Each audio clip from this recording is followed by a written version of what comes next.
Lucas Kapitulo 6. Sa laing adlaw igpapahulay, misulod si Jesus sa usa ka sinagoga ug nagtudlo. Didtoy usa ka tawo nga kimay ang tuong kamot. Pipila sa mga magtutudlo sa balaod ug mga Pariseo naniid kang Jesus kung manambal ba siya sa mga masakiton sa adlaw igpapahulay.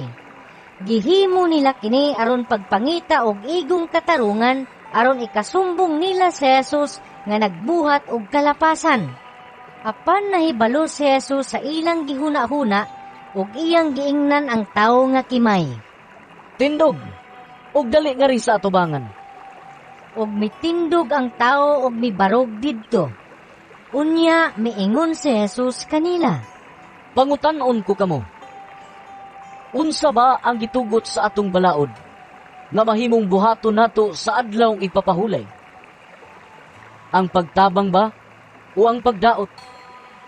Ang pagluwas ba sa kinabuhi sa tao o ang pagpatay?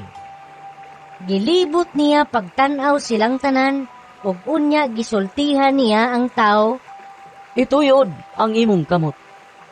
ug gituyod sa tawo ang iyang kamot ug naayo kini.